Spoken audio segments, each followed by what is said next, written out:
We know that you wanted to be at the Fight, Laugh, Feast conference, but you can't come all the days. We have a day pass where you can come on Saturday, where you get to hear great speakers like Pastor Doug Wilson, Pastor Jared Longshore, Pastor Toby Sumter, Cross Politics Live Show with Jason Whitlock and Megan Basham. Join us for the Sabbath Feast, where we get to laugh with comedian John Branyan, all for the low, low price of $99. Sign up for the day pass, flfnetwork.com. Looking forward to seeing you there at the conference. Sanctify the Lord, he said. To the word we go. Let him be your fear, let him be your dread. Bend, break, burn, and blow. So good. You changed my opening. Actually, just right like that. Yeah, because I wanted some beer. Hey, y'all. Welcome to Cross Politic Beer and Psalms Wednesday. Yes. And this is To the Word. This is actually a... we call it a sea shanty. There we go. Golly. Pastor Toby Chalk Knox, I'm the water boy. You're acting like Biden right now. Are you okay? Apparently. Jackie! Stop. That poor family. I got three things. Oh, no. Oh, man. I want to hear the song. Just get to the ad. Let's go. Wait. We have a beer. Yes, what's it called? This is the Big Bad Baptist Reserve. Hey! Big Bad Baptist Reserve from our friends in Vancouver. Are we making friends with Baptists doing this or not? Yes. I would hope so. All the right Baptists. This is an olive branch. Look how good that looks. Here, dark. Are you sure it's not the Big Bad Presbyterian? This is dark, boy. Boy. This can't even is see that grown through it. man stuff right here. That'll put hair on your chest. Hey, that's what my dad used to say all the time. I lost my notes. I only here, I'll go ahead and pour some for you. Pour some while I'm doing that? Yeah, okay. I got you. And it's frozen. Can't read it. I don't even know what my ad is. Hey, let's make magazines great again while Haley fixes the prompter. Yep. We got a quarterly magazine that's like a Big Bad Baptist Ooh. beer. It It comes out once a quarter, and it's got articles on theology and culture and politics and feasting. There's even recipes included. If you checked out this issue, I had a recipe on You had a recipe? pork shoulder. They even let It was the big Bad Baptist pork shoulder. Hey, they do know how to do. You should sign up. You should also sign up friends, enemies, frenemies. I think Them all. Costi Hinn needs it. Oh, send Costi. Send him 10. Buy for his church. Just love to have him have these random Fight Laugh Feast magazines showing up at Please his do that. church. Please do that and let us know that you bought Costi a subscription. Yeah, we love him. 4 issues, $60 a year. Go to fightlaughfeast.com right now and sign up. Lord have mercy. What did they do to this thing? That's pretty good. Yeah, It's that's like nice bourbon or something. Yeah, it's like holiness. Praise God. Cheers to the King. So Cheers. cheers. Cheers to the King. Yeah, cheers. Cheers to the King. So we actually starting off kind of on a note of praying for our brothers in Florida, Tom Askell and all those guys. There's a hurricane, like bearing down, like the red part is going right over. Ian. Yeah, Hurricane Ian. Yeah, it's going right over Cape Coral. Cape Coral. Yeah, where Tom's at. Where Fort Myers, where Tom's at. Yeah. So be praying for them. But we actually got some. This is really the way they produce this is really cool. Watch this. Now, we can zoom in on some areas, like, for example, in the Fort Myers Cape Coral area, where we know there's the most extensive canal system in the world. Well, the water's going to find its way insidiously into all these little areas, and in some cases will be up to 6-9 feet above normally dry ground. Wow. Let me show you what that looks like and exactly why you need to evacuate. Here is where the water comes up to 3 feet. Well, by the time it does that, it's too late to evacuate. Who knows what's in this water? Chemicals, floating objects. 3 feet of water can easily float a car away. But we also know there's new places that get water rises way above that, above normally dry ground, 9 feet. That can completely submerge some buildings, homes, businesses. This, in many cases, is not survivable, which is exactly why we tell you to evacuate and follow the advice of the National Hurricane Center and all the local officials. Whoa. Stay safe. Man, that's pretty cool production actually. I'll watch the Weather Channel if they're doing that kind of stuff. It's almost as cool as what God did in the Red Sea. Yeah. Yeah, almost. Yeah, for both, but that wasn't real. I know that. No, but I would. What Moses did with his stick. But the View has some like really good insight on Ron DeSantis and climate change. We're gonna need more of this. We need more beer. Roll this. Bad Baptist. According to the NPR, Florida's climate challenges are among the biggest in the country. Yes, hurricanes. Pause. Did she say according to NPR? Right. That was like, this is the View. Yeah. Already dubious. Yeah. NPR, doubly dubious. Yeah. It's like, according to the View said this. If NPR said it, it must be true. Right. NPR. Wow. Keep going. Man. Intensified by climate change, rising sea levels, extreme heat and drought, and health. This one's the worst one. Health threats from mosquito-borne diseases. Okay, this is the quote from Governor DeSantis about climate change. Quote: "I am not in the pews of the church of the global warming leftists." This is what he thinks about climate change, and now his state is getting hit with one of the worst hurricanes that they will ever see. Could you imagine? Right now, it's like they call us kooks because we say, hey, the judgment of God is falling on people because they're not repenting and they're acting in sinful ways. Yeah. But he gets up here and blasphemes their God, and she's like, aha, and Mother Nature is visiting him with a storm. Right? And it's hilarious because, wait a second, I thought this was a bad thing to do. I thought we're the kooks here, but they have no problem. He sits there and says, I'm not in your church. Yeah. You worship a false God, and you're wrong. Right. And she's like, how dare you? You can hear the blasphemy. Gas. Blasphemy. And now look at him. Yeah. God done visited him with a hurricane. So climate change done did that to him. But I appreciate it because it's just an inescapable fact that, so everybody knows, again, with climate change, everybody knows that something's wrong and something's broken. Everybody is playing that. Is playing that game. And so she's just being honest about the fact that, hey. But part of this too is like, we need to revisit the statistics on storms in Florida. Honestly, like every time there's a storm, everybody's like, see, global warming, climate change, global cooling. I don't know. And it's frequently just been weaponized. And it's not actually anybody looking at actual data and saying, okay, how many storms have there been? What severity? We only have like 75 years of really good records. But I'll tell you what, 75 years, 200 years, 300 years, if a storm comes that looks like this, the first thing I'm going to do is repent. Every time. Every time. Every time. The first thing I'm going to do is be like, all right, Lord. I don't care if I just left church. Just in case I might have some unseen sins, some stuff going on in my life. Let me just make sure that we got that right. Yeah. And then I'll follow accordingly. It's always a good time to repent. Just a good time. So like the View's trying to make this about global warming and all this. The press is trying to blame Ron DeSantis already. They're trying to politicize this already. Of course. What?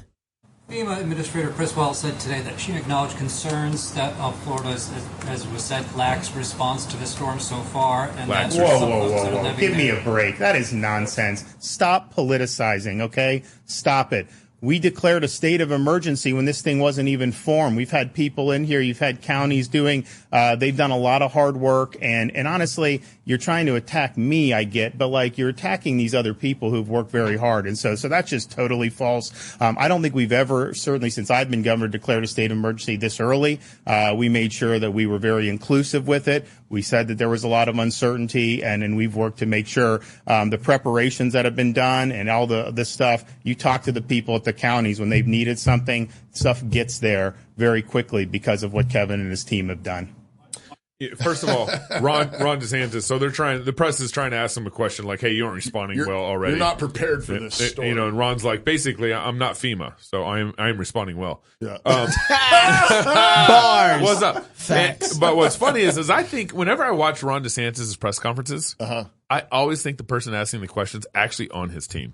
It seems like it's a planted question. Really, Gabe? I think it really, is. Gabe? I think it's kind of like a planted question. And Ron's like, he's like already prepared. He hits it out of the park. He does a great job. It just seems a little planted to me. Let's move on. Let's move on. It better not be. I just got to punch you in the face a little bit on this one. Better not be. Why would you, out of all the things. My opinion of DeSantis would go crashing down. I don't even if think he's playing those kind of games. I don't think he would. Now, if you were talking about Kareem Jean-Pierre, I might be like, okay, you might have a point. Or, with something but I mean, he just because he does such a good job answering the question doesn't speak to the fact that he's setting them up. It means that they just asked poor questions and he's so far ahead of them. Yeah. I just want to say, you need to have another sip of that. Baptist. I need to loosen up a little bit. All right. But Ron also responded, I think, earlier that day and just saying, hey, here's everything we're taking care of. He said, Florida is ready to respond. We have fleets of high water vehicles, 42,000 linemen, 7,000 National Guardsmen, and 179 aircraft prepared to help. Wow. And so Ron's, very prepared. Yeah. One of the things that I was thinking about all this is oftentimes presidents will come and do a post damage walkthrough. Yeah. And all this. And I forget which president it was. There's one president that wouldn't do it. I mean, it was a kind of an older president. He wouldn't do it because he didn't want to politicize the tragedy that was going on, let's say in Florida, New Orleans, or whatever. And I actually think, you see Biden's done this. I mean, of course, George Bush did this. Even Trump did this. Yeah, everybody. All the presidents do it. Oklahoma when they got hit with the tornadoes. Oklahoma. Yeah. First of all, I don't think it's the federal government's job to deal with natural disasters like this. I think this is Florida's job. This is my natural disaster. This is on my coast. This is my job. It's the federal government's job to deal with war and stuff, but not natural disaster. But I do think the federal government should be involved in how, at least it can love its neighbor. If it's got troops in the area, you guys can help, with the natural disaster. If we got a vehicle in the area, we'll free them to assist a state. Exactly. Yeah. And all this because all these things are being politicized. All these natural disasters are absolutely politicized. And you're already seeing some of the politicization there. So I think part of the assumption in there is, though, that they wouldn't help unless they were forced to or shamed into it. And so you have to have FEMA because they can choose not to be kind to their neighbor in a lot of ways. And so they're saying we want to make it some sort of law. What would you do if you're president and you have, like, Florida's about to get hit and go through it? What do you do to help them if you're not required to? This is one of those places where you do have, we've lost a sense of this, but you have, in terms of different spheres, heads of spheres they talk to each other as equals, but actually, in a sense, in this place, I think Gabe's exactly right. Ron DeSantis, he's the captain. Right? He is. This is his place. And so if you're in the federal government at this point and you have resources that might be useful to Florida. Or troops in the area or whatever, military base. I think you call up the governor and his people and you say, hey, I'm at your disposal. If there's anything that you need that is reasonable that I can provide, let me know. But you're calling the plays. Yeah. So it's not like I think I still want to kind of separate the federal government in one sense or another from. Sure. I think there's. But if we're talking about personnel. Yeah, I think. Or emergency supplies. I want to, as much as I can, incentivize love for neighbor in the individual sense, right, and not from the force of the federal government. That's right. So then maybe something like I was telling Gabe as we were walking through this. I think I want to use my bully pulpit to come to Florida and say, hey, these are our brothers. These are our countrymen. I want to call on churches and I want to call on people who are in the mercy ministries to come and offer their hand as much as they possibly can. Sure. And then the other thing I want to do with the military is say, okay, you have paid time leave.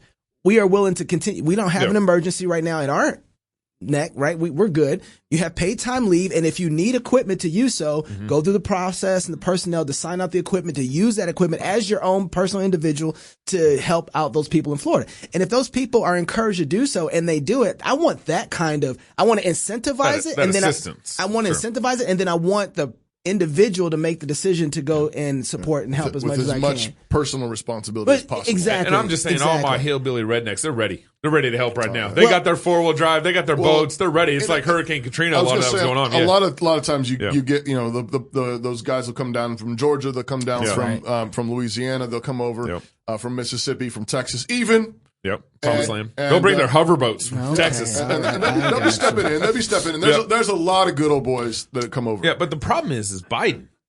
Biden's not there. The problem is Biden. No, Gabe, the problem is sin. The problem is sin. Did you see his recent press conference where he couldn't even watch?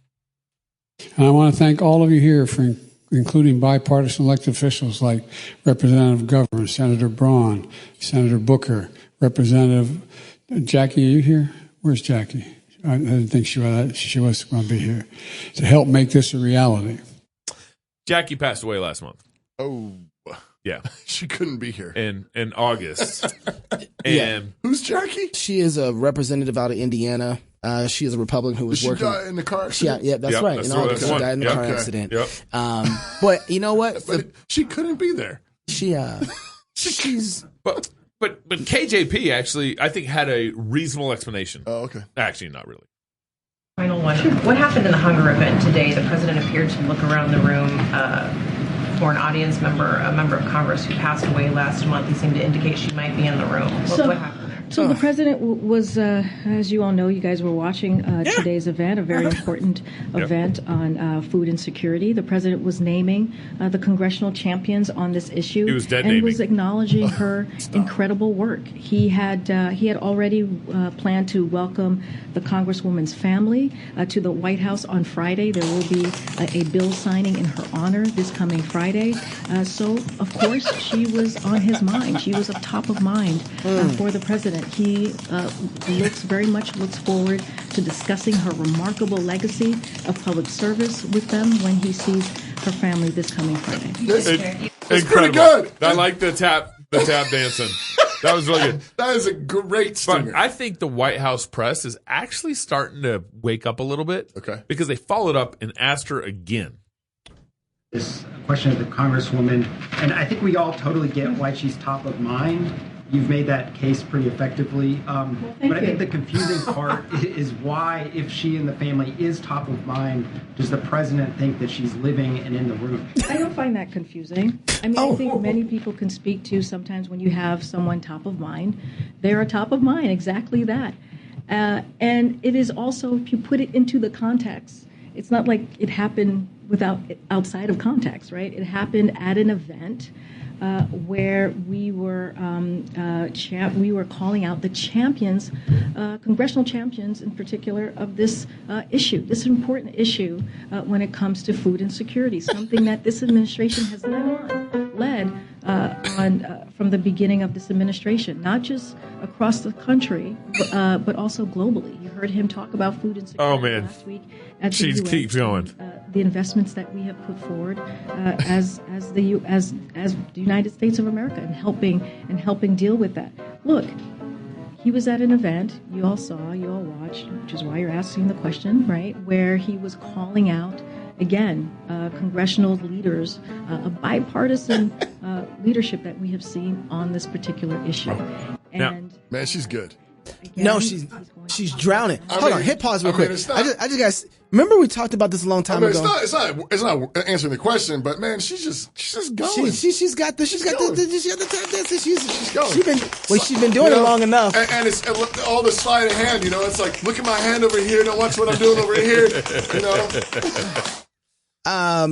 Remember when we talked about her when she first got put in this position? Yeah. And I said she's a fall person. They dumped this on her. I know. And she is doing her best to stay afloat. But they are killing her. There's got to be a video. Are they paying her enough? Nah, not even close. Okay. Not even. I was just wondering. I think she needs a raise. I was just wondering. But, so they ran. So here's a couple things I was thinking about with this.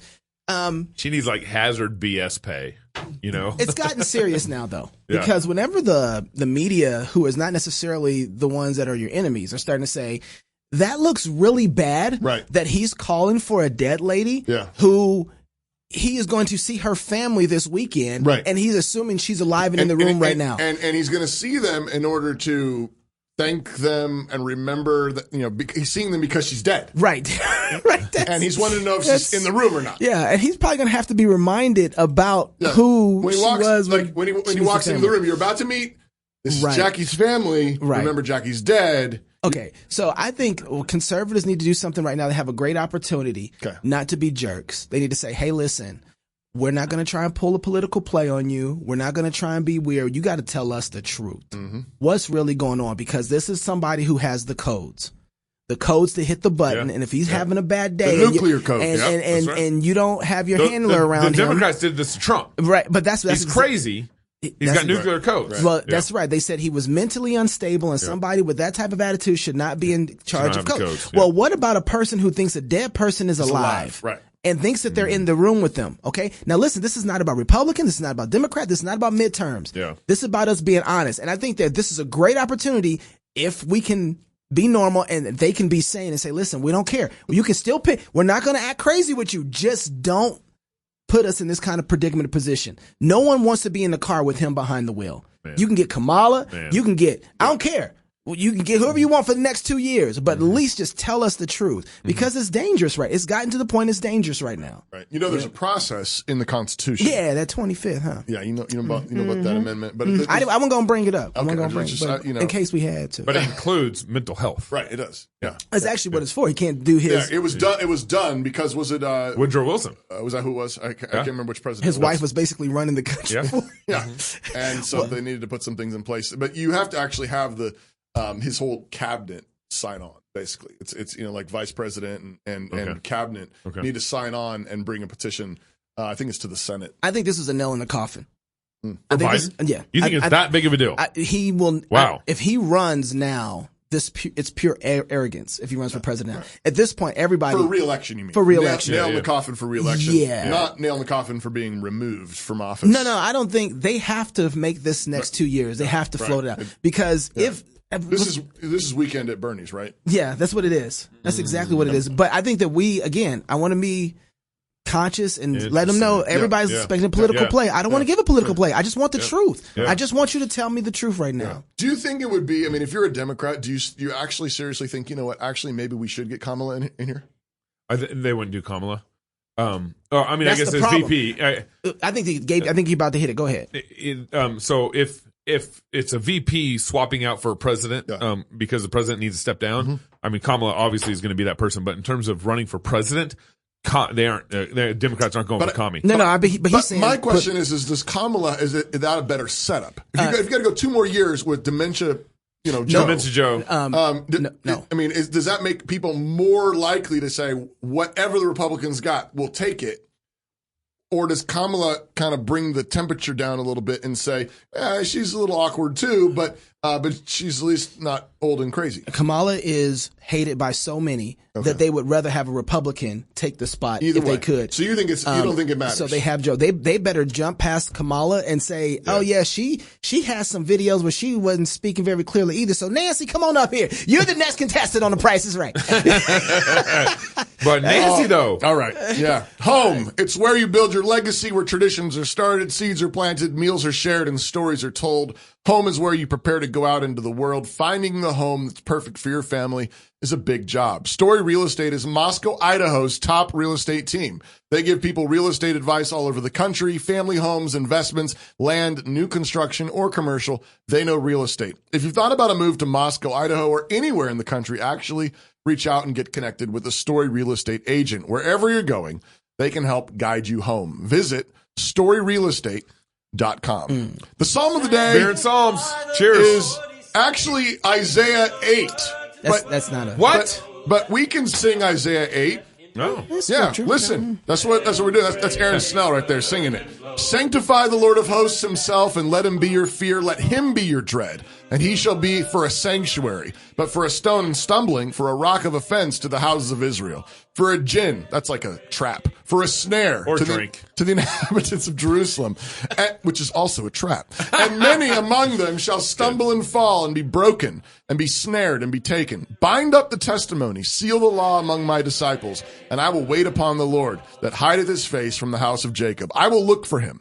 Behold, I and the children whom the Lord hath given me are for signs and for wonders in Israel from the Lord of hosts, which dwelleth in Mount Zion. And when they shall say unto you, seek unto them that have a familiar spirit, unto wizards that peep. I like that. And mutter. Peep, that's what wizards do. They peep and mutter. They peep and mutter. Should not people seek unto their God, for the living to the dead? To the law and to the testimony. If they speak not according to this word, it is because there's no light in them, and they shall pass through it, hardly bestead and hungry. And it shall come to pass that when they shall be hungry, they shall fret themselves and curse their king and their God and look upward. And they shall look into the earth and behold trouble and darkness, dimness and anguish, and they shall be driven to darkness. Now, first off, one obvious question for this particular version is the refrain. Bend, break, burn, and blow. And people have asked me about it over the years. Why do we sing that? Well, it comes from John Donne, of course. You know John Donne, right? Yeah, man, good friends. Yeah, batter my heart, three-person God. It's a sonnet that he wrote. Listen, batter my heart, three-person God, for you, as yet but knock, breathe, shine, and seek to mend. that I may rise and stand. O'erthrow me and bend your force to break, blow, burn, and make me new. I, like a usurped town, to another do. Labor to admit you, but oh, to no end.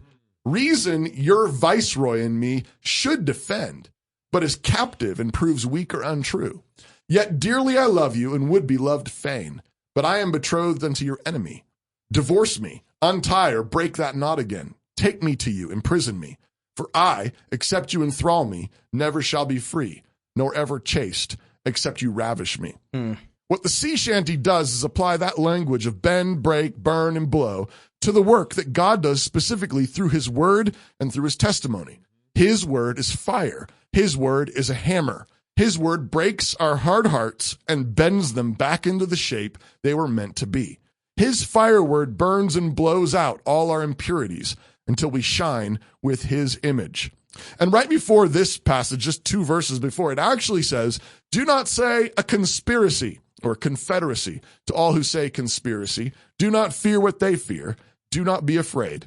Instead, sanctify the Lord. Let him be your fear. Let him be your dread. And he will be your sanctuary, even while many others stumble and fall in various snares and traps. God's people bind up God's word and treasure it, and they look to him. Isaiah was given particular children as signs of God's work in Israel, but all Christians can see their own children as general signs of God's favor and blessing on them.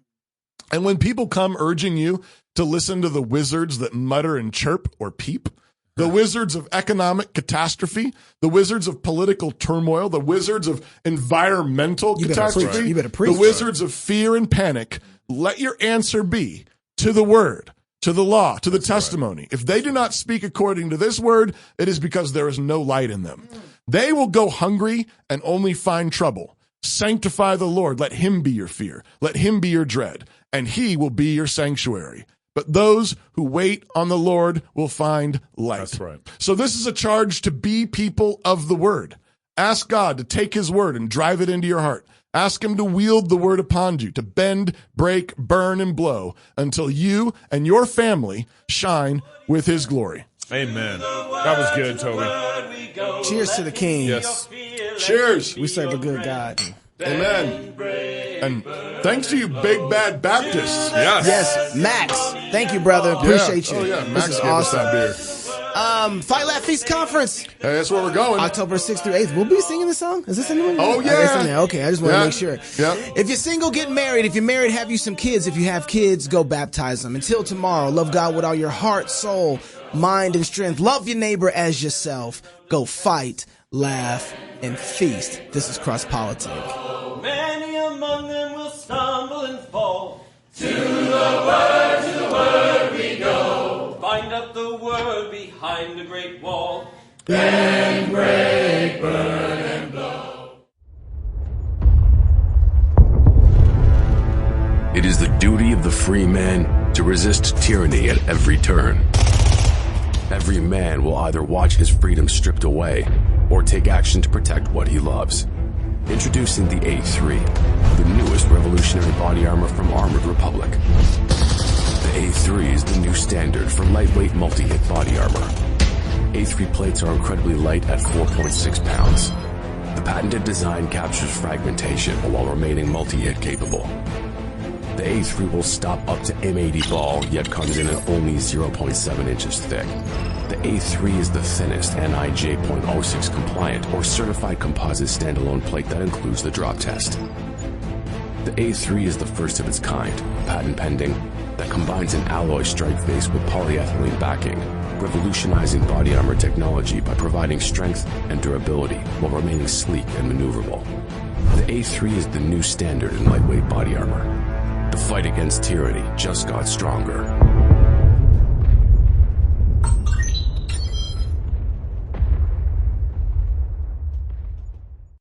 Hi, I'm Robert Borton, CEO of Classical Conversations, the world's largest classical Christian homeschooling community. I'm launching a new podcast, Refining Rhetoric. If you like cross politics or just listen to hear what crazy stuff they're saying today, you will enjoy Refining Rhetoric. You can find us on your favorite podcast platform. I practice the 15 tools of learning by interviewing great guests, looking at current events and talking about cryptocurrency. Meet Big Ed. He has a tax-funded taste for children. Big Ed knows that the best grooming starts early. He has a plan for your preschoolers, a plan to gender confuse your grade schoolers. But if you think his grooming stops there, you have not been paying attention. Big Ed wants to liberate your daughters from old-fashioned ideas like, well, you already know. Big Ed has dorm rooms ready for you in prison buildings of learning, and professors standing by dedicated to grooming young adults in doubt and unbelief. After all, he is the gatekeeper of this brave new world, and if you want a job, you'll need to pay him with years of your life for a permission slip. Yeah, whatever. You think David paid Goliath for a certificate in giant management before those two squared off? Did Luther major in theses? Was George Washington summa cum laude in empire repellents, while Jefferson focused on ag with a minor in declarations? When the world needs saving, meaningful vocations abound for those who are truly prepared. And the truth is, despite Marxist advances, this is still America, and Big Ed is still a voluntary opt-in. So don't. Not at any level. Not preschool, not middle school, not college. It isn't complicated. When Big Ed offers you free candy, stay away. You'll thank us later. We know it's crazy, but run with us here. Men and women were created in the image of God. You don't need a government certificate of faux learning for personal validation or permission to work. You were born with divine permission to pursue knowledge and understanding, truth, goodness, and beauty. And at New St. Andrews College, we are committed to helping students do just that, to their fullest potential. In an age dominated by chaos, when learning is on a choke leash controlled by Big Ed and his many strange friends, ours is an education for outlaws, an education for men and women committed to building a beautiful and free society in the ruins of the Western world. When thinking is outlawed, only outlaws will think. Yes, Big Ed hates what we do, but his hatred brings us joy. New St. Andrews College. Liberal arts for outlaws. Mind, body, and soul.